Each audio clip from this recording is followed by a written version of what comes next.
Hello and welcome to a new series of videos called Quickfire Questions. In this episode, Chris Salomone is in the hot seat. Based in Southern California, Chris specialises in making high-end, stunningly well-designed furniture in a modern style, and he has found huge success on YouTube with his channel FourEyes Furniture, which documents his build projects. He's also one of the hosts of the Modern Maker podcast, which he co-hosts with Benjamin Ueda of Homemade Modern and Mike Montgomery of Modern Builds. If you're not familiar with his work, I highly recommend checking it out at the links in the description box below. Now, on with the questions. Describe what you do in up to 5 words. Up to 5 words? Okay, let's see.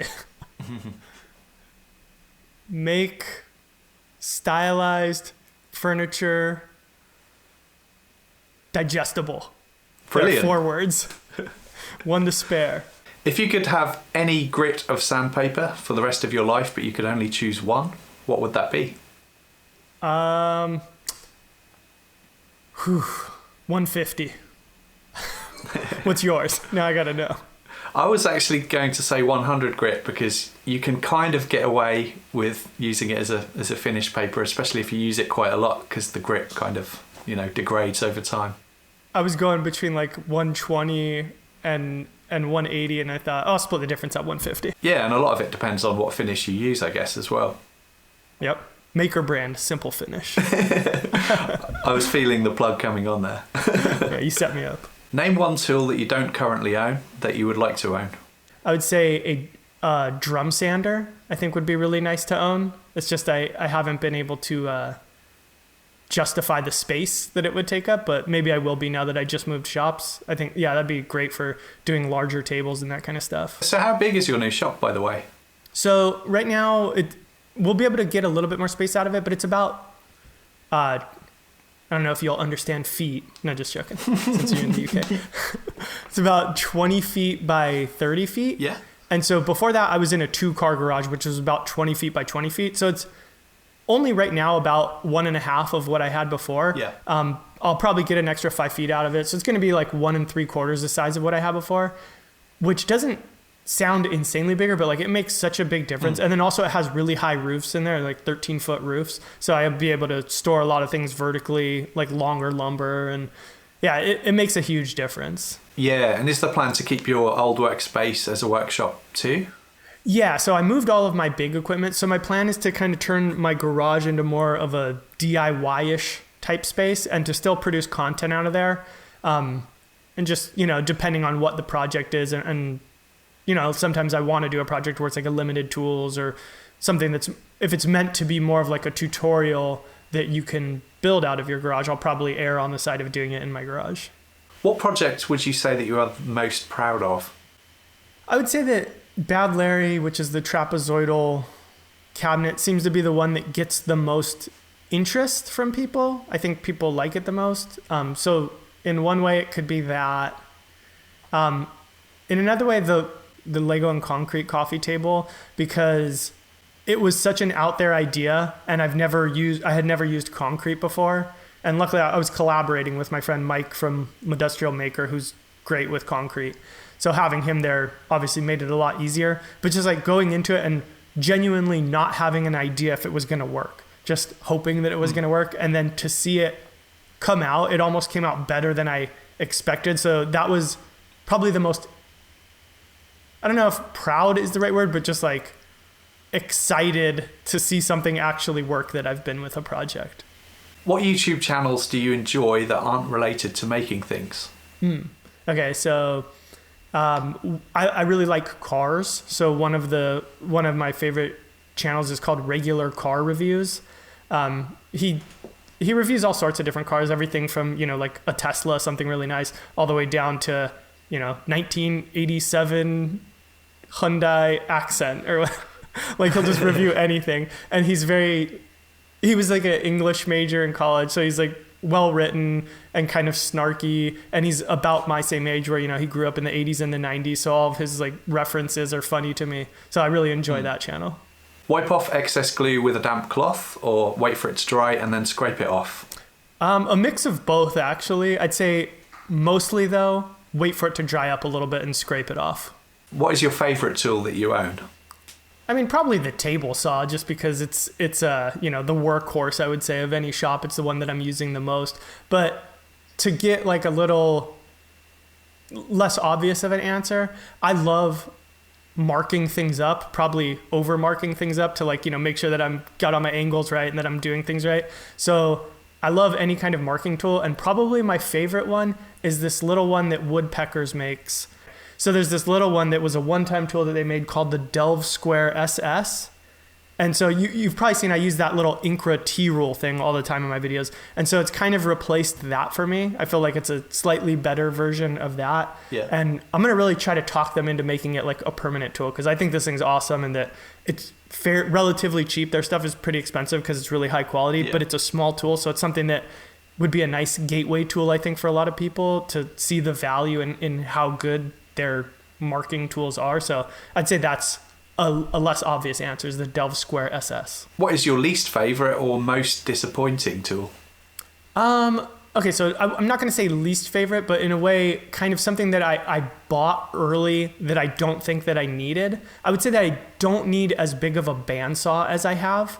It's a good bandsaw, don't get me wrong, and there are times when I use it, but it's very rare that I've utilized the capacity of it. So I think I kind of overdid it there because I just didn't know. I could have gotten away with something a lot cheaper. Android or iOS? iOS, just because that's what I know. I don't have anything against Android. I mean, I actually just got a new phone recently, and I briefly thought about maybe I'll try the Pixel. But I was like, I'll just stick with iPhone. I know it. PC or Mac? Mac. Pepsi or Coke? Coke. Sandwich or Pop-Tarts? Sandwich or Pop-Tarts? I guess a Pop-Tart kind of can be a sandwich. I've made sandwiches out of them. So is that a layer of bread with the Pop-Tart in the middle? No, it was the Pop-Tart was the bread. Throw some Nutella in between two Pop-Tarts, you got yourself a sandwich. That sounds great. But I'll go sandwich just because it's so much more versatile. And I know that's unexpected to people who know me. On a scale of 1 to 10, how cool are you? 6? You're cooler than that, surely. Okay, 6.5. As a viewer, if you could choose either YouTube or television, only one of them. Yeah. I don't even need to wait for the end of that one. Yeah, I barely even watched it. I mean, pretty much I watch occasionally some. I like basketball, and I grew up in LA, so I love the Lakers. So I like to watch basketball on TV. But other than that, there's very few shows that I watch anymore. And most of the time, if I'm gonna just relax and do something for 30 minutes before I go to bed, it's YouTube is what I always go to. What's more important to you, form or function in a project? I mean, obviously there needs to be a balance, but if I had to lean one way, I would say I lean towards form. Yeah. Which probably is, I think most people lean towards function. And obviously there's sometimes but just overall, I'm happy to make some compromises in utility if I think it makes it look cooler. And I think that's apparent in your designs. I mean, your designs are fantastic. They're so... Bunch of angular, useless things. What is your main goal for your channel right now? Well, I just went full time with it. So I guess to make it a sustainable career, make sure that I strike the balance between doing things that I can earn money with, but not doing it to a point where I'm selling out or it becomes not fun and doesn't become sustainable for the long term. So I guess just trying to find that balance. I think I know the answer to this next one. Metric or imperial?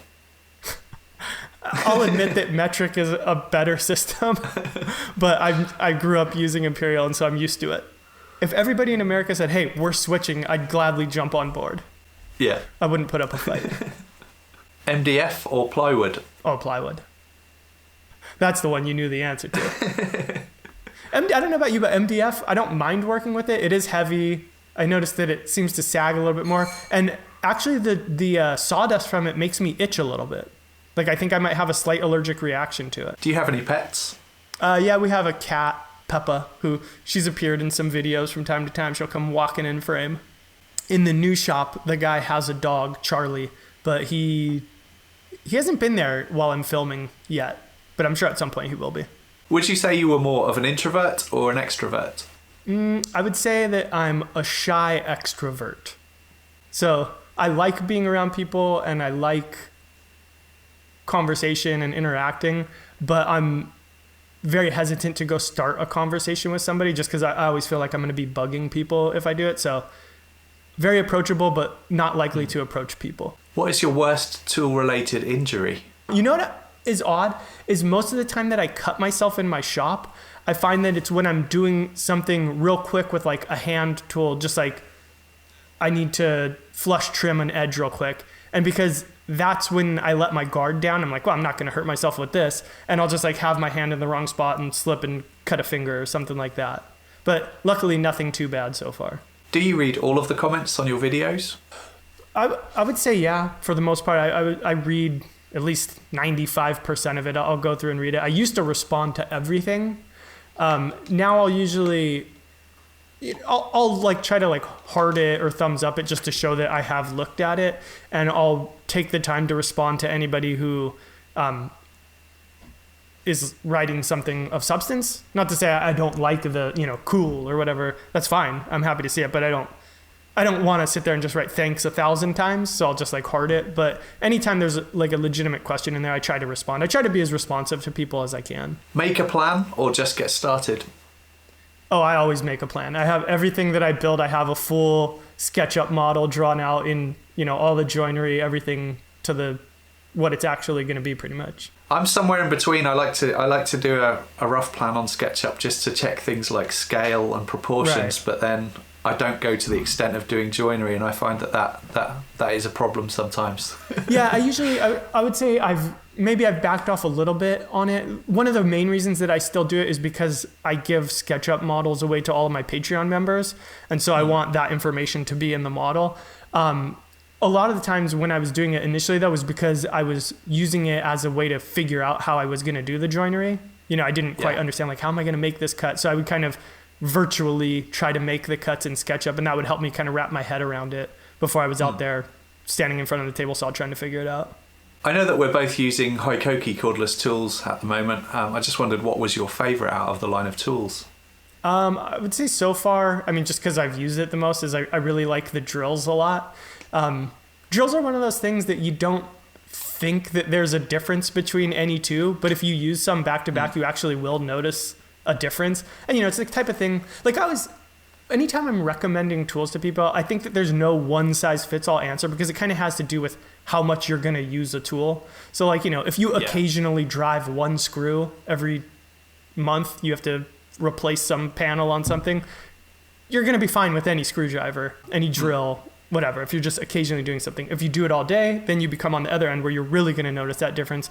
And most of us are somewhere in the middle. And I think that I'm in that middle place enough that a nicer drill and nicer impact driver and all those things start to make a difference. Yeah. So I've definitely noticed a difference between that and what I was using before. So yeah, that'd be my answer. Yeah, it was the first drill that I owned with an all-metal chuck, and I don't think I could go back now after having one. You're ruined. But for me, probably my favourite would be the circular saw, just because it's just got so much power.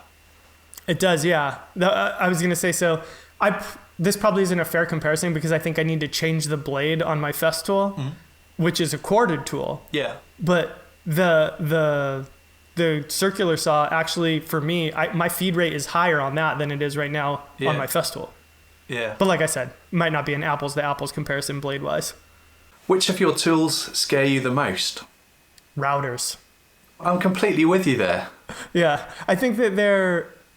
Well, because you can feel the power of it in your hand. I think that's one of the big differences between that and every other tool. Yeah. Is like, you turn it on, you feel it like jerk you, and, you'll get like the occasional like kickback with it. Like I've been lucky. I really haven't had that happen with the table saw. So definitely routers. Tell us about the worst job you've ever had.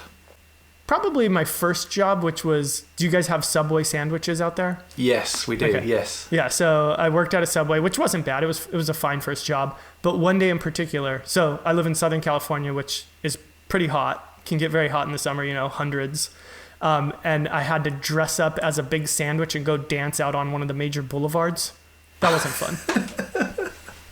Which do you prefer, the editing or the making?